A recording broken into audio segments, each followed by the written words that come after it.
اهلا بكم في درس جديد من دروس اونلاين. انا احمد ابو زيد، وان شاء الله هنشرح النهارده زمن البريزنت بيرفكت تنس او المضارع التام. لو انت متابع معانا الدروس اللي فاتت فانت اكيد عارف ان احنا محتاجين نعرف 3 حاجات. حاسس اصلا الناس بدات تزهق من الجملتين دول. اوكي، ايه هم ال3 حاجات دول؟ تكوينه ايه؟ بنستخدمه امتى؟ السؤال والنفي. وبدون الكلام عن سهوله المضارع التام وان احنا مصعبين الموضوع على نفسنا بسبب كلمه بيرفكت او تام ديت، فهنخش على طول في ال3 حاجات دول. اول حاجه تكوينه ايه؟ has او have plus ال past participle. has او have زائد التصريف الثالث للفعل. طيب امتى has وامتى have؟ has بتيجي مع she he it، و have بتيجي مع بقيه الضمائر اللي هي I we you they. تمام. طيب ده بالنسبه للتكوين. طبعا بتتلخبط كتير اي وبعدين بتفكر هاز ولا هاف، ولكن مع الوقت ان شاء الله ومع التكرار ومع انك تستخدم الكلام ده كتير الموضوع بالنسبه لك هيبقى بديهي ومش تحتاج انك تفكر فيه. فزي ما قلنا هي شي ات او شي هي ات، احفظها كده. الشيت رول بيجي معاهم هاز، شي هي ات هاز. بقيه الضمائر اللي هي اي وي ذي يو تيجي معاها هاف زائد التصريف الثالث للفعل، وديت حاجه بتختلف حسب الفعل طبعا وبتتوقف على معرفتك بتصريفات الافعال. ده بالنسبه للتكوين. خلصنا من التكوين. استخدامه ايه او بنستخدمه امتى؟ هو ليه استخدامين، ولكن قبل ما نتكلم عنهم خلينا نتكلم شويه عن اسم الزمن، لان اسم الزمن المفروض ان هو بيرتبط بمدلوله او ان هو بيدل على ايه. طيب الزمن بتاعنا اللي هو البريزنت بيرفكت، مضارع تام. الاثنين دول ما يركبوش على بعض. يعني الاثنين دول يعني مضارع اللي هي حاجه مضارع بتحصل حالا، تام اللي هي حدث تام ماضي يعني. فهو ازاي مضارع وازاي ماضي؟ ودول لو حطيتهم على بعض كده هيدوك حاجه لسه حاصله حالا. يعني مضارع تام معناها حاجه لسه حاصله حالا اهو. هو ده اول استخدام من استخدامات المضارع التام او البريزنت بيرفكت، اللي هو حاجه لسه حاصله حالا اهو. زي ايه مثلا؟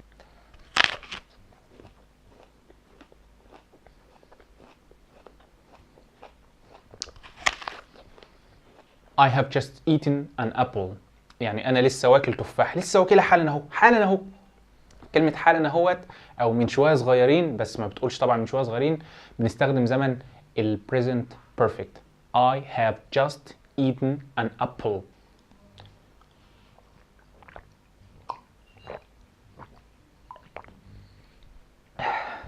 I have just drunk water.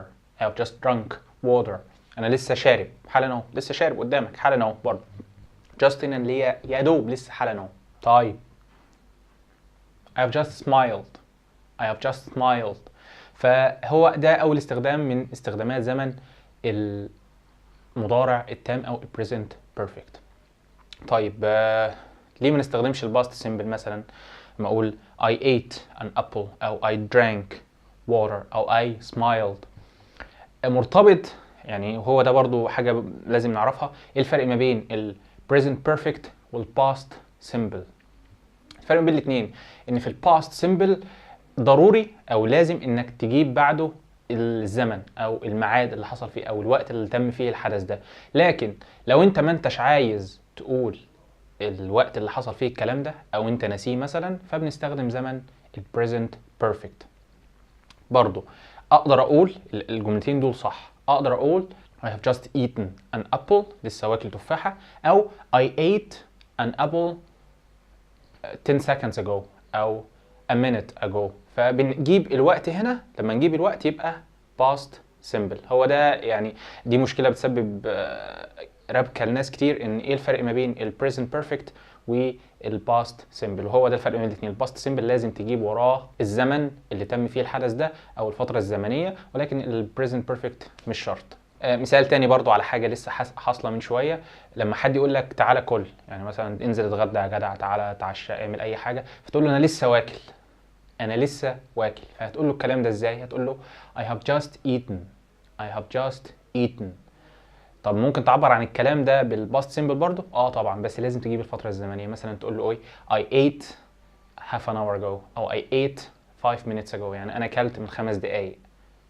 تمام. ده الاستخدام الاول، هي حاجه لسه حاصله حالا اهوت. وفرقنا ما بين المضارع التام والماضي البسيط. طبعا لو ما كنتش لسه اتفرجت على الماضي البسيط اتفرج عليه عشان بحيث انك تربط ما بين الاثنين يعني، وهتلاقي اللينك بتاع الماضي البسيط او الباست سيمبل في الديسكربشن تحت الفيديو. الاستخدام الثاني البريزنت بيرفكت تنس او الزمن المضارع التام، لما نحكي عن حدث تم في الماضي بس من غير ما نحدد الزمن. خد بالك قوي من غير ما نحدد الزمن، لان ده عكس الباست سيمبل تنس، ان حدث تم في الماضي في وقت محدد، في وقت محدد. اوكي، فزي مثلا I have visited Saudi Arabia. I have visited Saudi Arabia يعني انا زرت السعوديه، بس انت ما انتش محتاج انك تحدد الوقت، واللي بيسمعك مش منتظر منك انك تحدد الوقت لانك استخدمت البريزنت بيرفكت. طب ينفع اقول I visited Saudi Arabia؟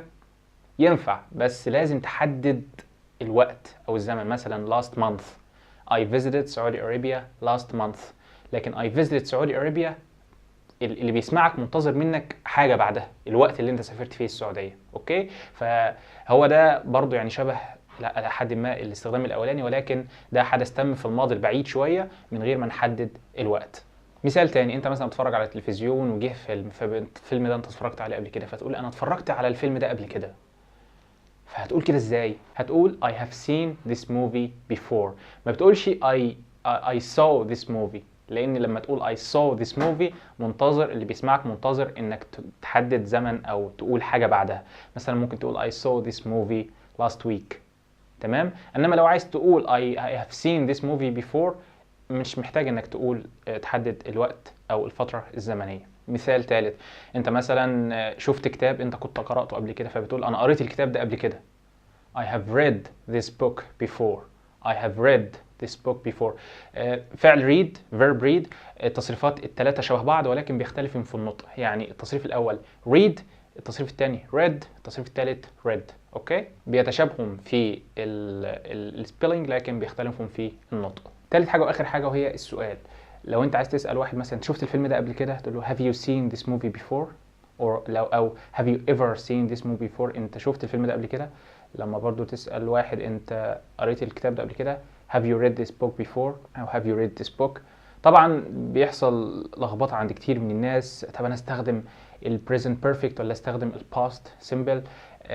زي ما قلت لك الباست سيمبل مرتبط الى حد ما بوقت، بزمن محدد معين، لكن البريزنت بيرفكت ما انتش محتاج تحدد الوقت. حط دي في دماغك، حط ديت في دماغك قوي، مش محتاج تحدد الوقت، لان ده هو الفرق ما بين الاثنين، هو ده اللي بيحكمك هتستخدم انهي زمن فيهم. اوكي، انت دلوقتي اتعلمت البريزنت بيرفكت، استخدامه وتكوينه، والفرق ما بينه وما بين الباست سيمبل تنس.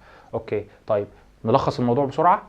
البريزنت بيرفكت تكوينه has او have زائد الباست participle او التصريف الثالث للفعل، has مع she he it، وhave مع I we you they. استخدامه حاجه لسه حاصله حالا اهوت، I have eaten، I have just eaten an apple، I have just drunk a glass of water، I have just smiled زي ما مثلنا في الجزء الاولاني من الفيديو.